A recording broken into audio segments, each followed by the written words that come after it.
Now a lot of people say overstrike protection isn't important because a skilled axeman doesn't overstrike. Well, that might be true, but sometimes the wood doesn't behave how you expect.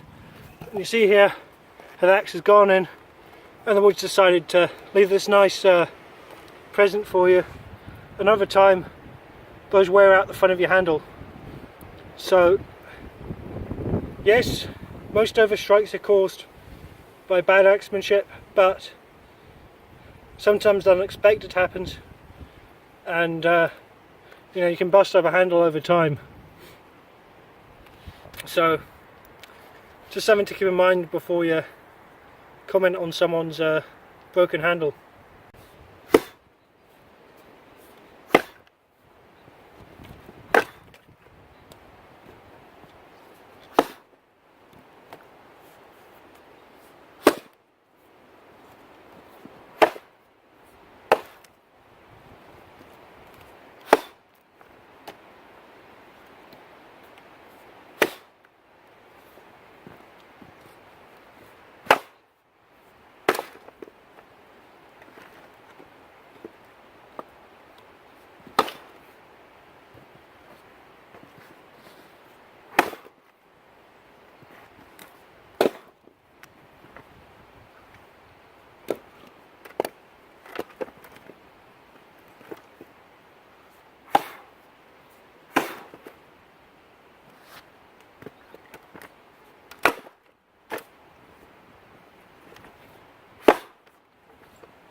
Right, so this is the Husqvarna axe I bought a while ago, and my first impressions are very, very good, and the more I use it, the more I like it.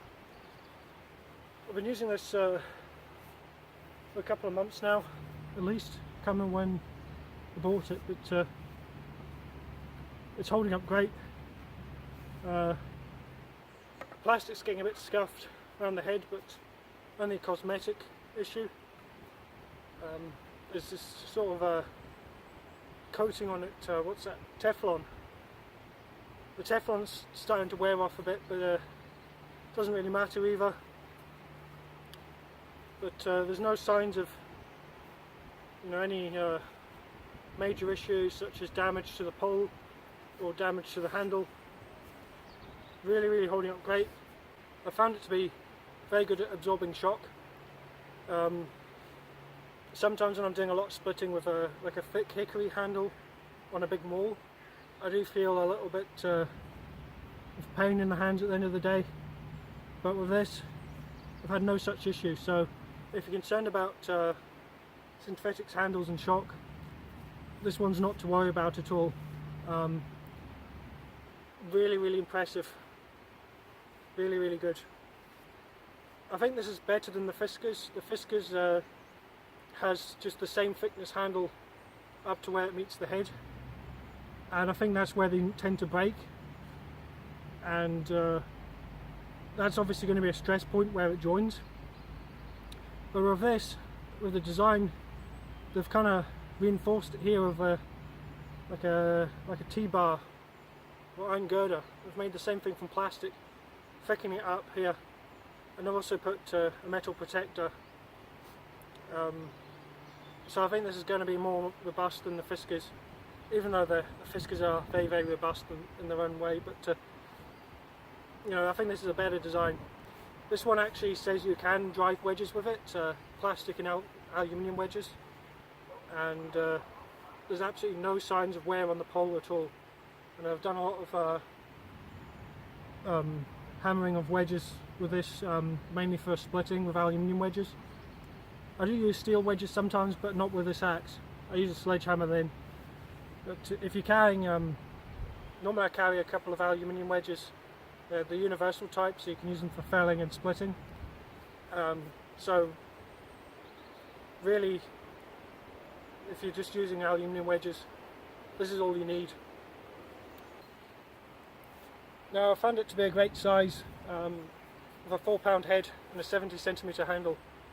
So it's a 28 or 30 inch, I think, and a 1.8 kilo head.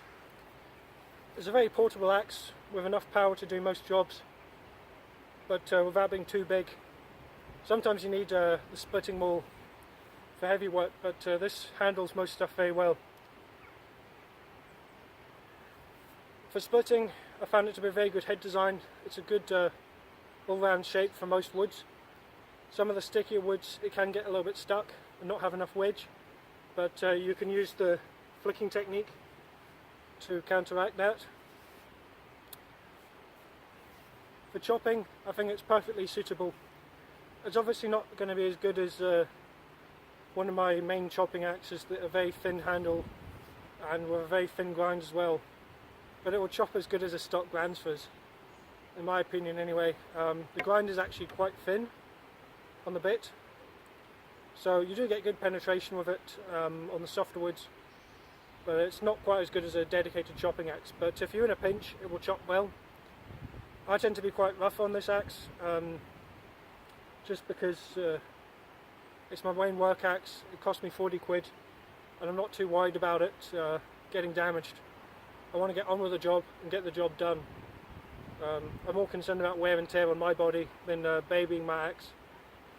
So I do a lot of splitting on the ground, and occasionally I misjudge it using the flick technique and it will hit the dirt.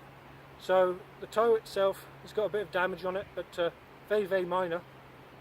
I've got a little notch here where I hit a rock, but it does hold a very good edge, I've found. I'm surprised how much abuse I've put it through and how well it holds up.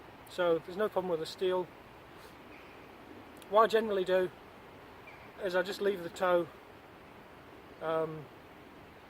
fairly blunt. It's, you know, it's still sharp enough to cut yourself, but I don't worry too much about damage on the toe, and I keep the heel very sharp. The heel back here is more protected, doesn't get as much damage, and it keeps a good edge.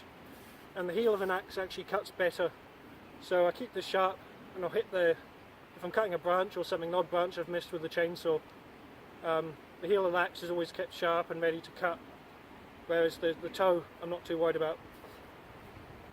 Overall, this is a very affordable axe, very well performing, very robust. You can leave it in your vehicle without worrying about the changing humidity and, you know, going from a wet to dry and wet to dry, loosening your handle. So whenever you need it, it'll always be ready.